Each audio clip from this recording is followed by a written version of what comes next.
Fellow countrymen, senior citizens, brothers and sisters, ladies and gentlemen, I greet you all and I bring my warmest greetings from Heal the Planet Global Organization and the Senior Citizens Forum. My name is Ernest Kivumbi Benjamin, the president of Heal the Planet Global Organization, Namosuba Hill Entebbe Highway. We are in spatial consultative status with United Nations as an organization, and we are partnering with the government of Uganda, especially on this senior citizens convention.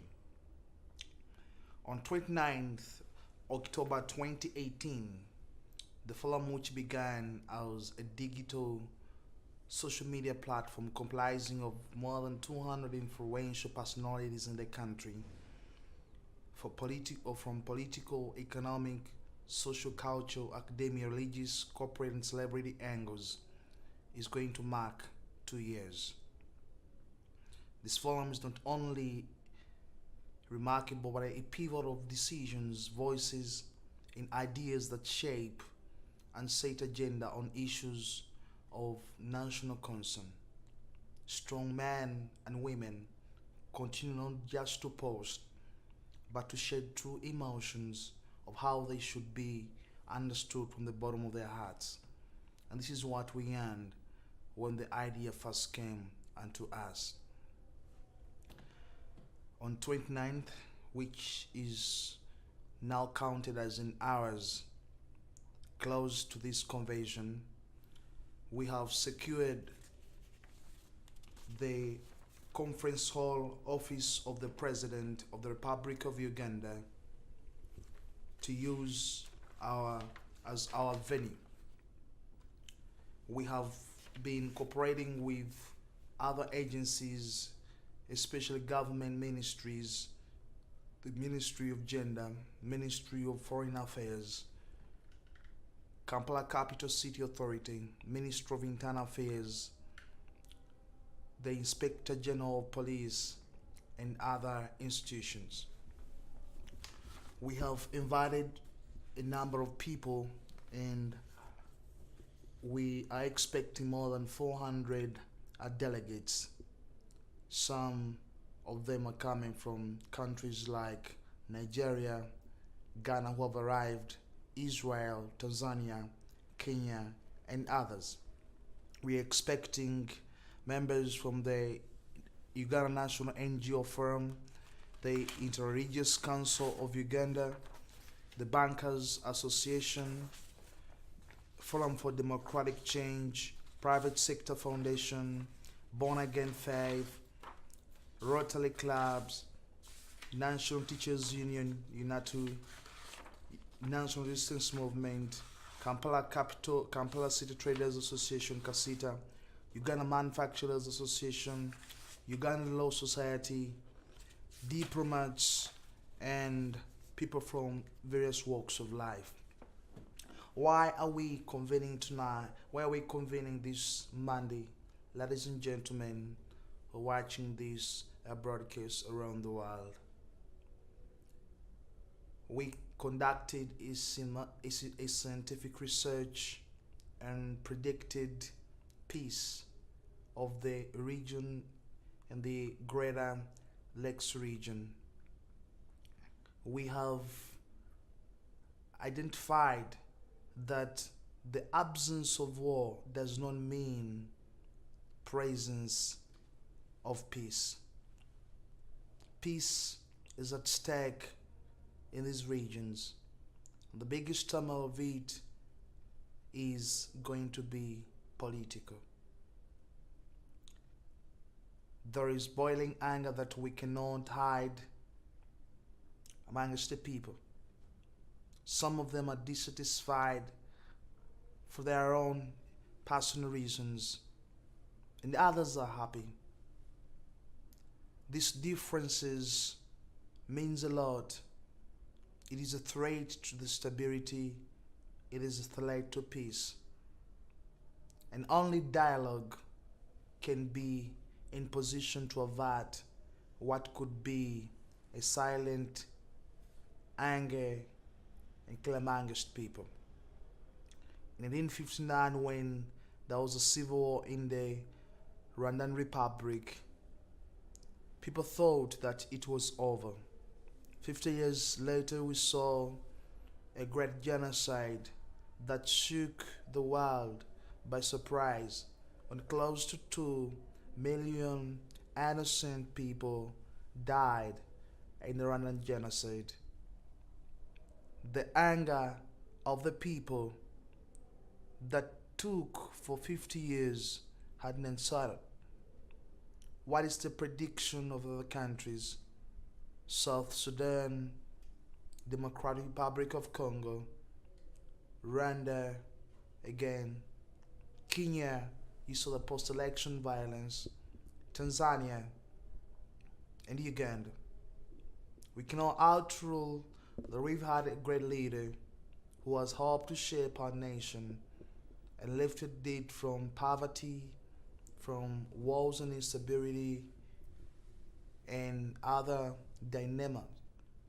But we cannot also outrule that there are voices that want or who feel that it could be time for the leader. Such voices may not be silenced. But what is the way forward? Because Uganda is bigger than the current leaders. Uganda is bigger than me. Uganda is bigger than other individuals. Our children must be guaranteed. In the recent press conference we conducted, that we invited His Excellency the former Vice President Gilbert Balibas Kabukinya, the professor. The journalists posed questions for him that why are you coming for this convention? Why are we engaged in it? He simply said that I have 2 children. One is a structural engineer and another one is a cardiologist in the United States of America. Every day I ask them to come back home. And then they said that according to what we see on YouTube, according to what I see on television, the internet, we cannot come back home. We're not sure all the peace back home.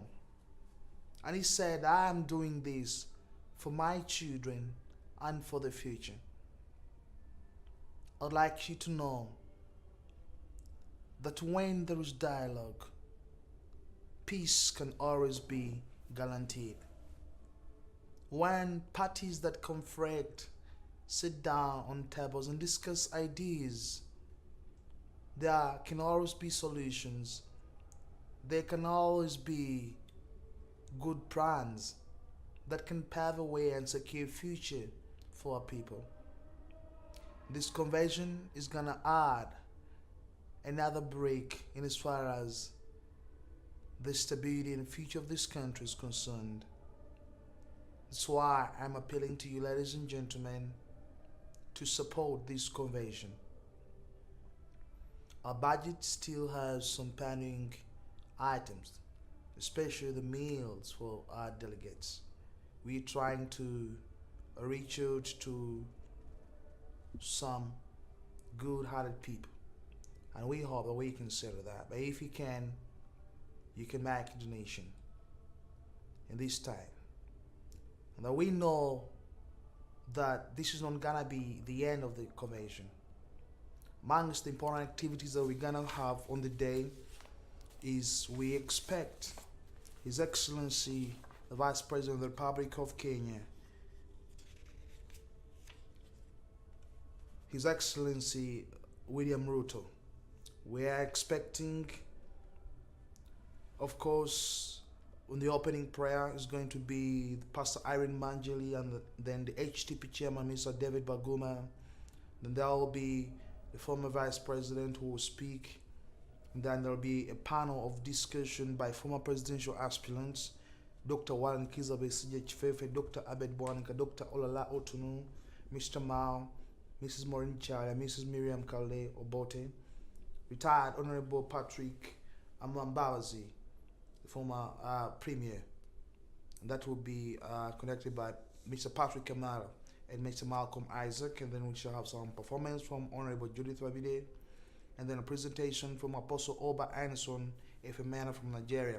the president of Around the World Ministries, and then there will be a business panel by Kwagana Group, Private Sector Foundation, Uganda Manufacturers Association, and Kesita. That's going to be conducted by Mr.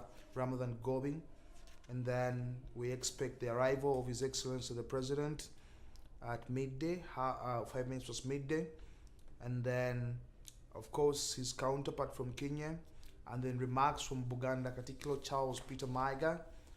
And then we will have a performance by Angela Katatumba. And then there will be remarks from me, the HTP President, Kivumbi Benjamin, and there will be a keynote address from His Excellency Olkaguta Museveni, then remarks from His Excellency William Ruto.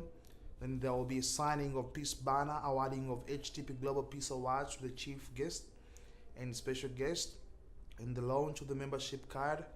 And then we shall have our lunch, and we shall also have group pictures slightly before, presentations from the Ministry of Gender, remarks from the Interreligious Council, and then a panel from security chiefs, the IGP, the Minister of Security, Minister of Internal Affairs, the prison boss, the head of ISO, and then we shall have remarks from the Speaker of Parliament, and then Tanzania High Commissioner to Uganda, then the British High Commissioner.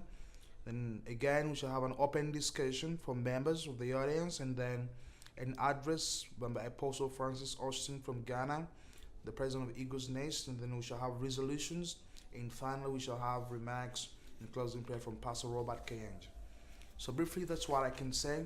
I want to invite you, those who have not had the invitation yet, log into www.healthyplanet.org, or send an email to senior citizens at healthyplanet.org, or WhatsApp number +256 773 1375 66. See you at the Twin Towers Conference Hall, Office of the President, Prime Minister, Republic of Uganda, Apollo Road, site to the Parliament of Uganda. That's where we gotta be.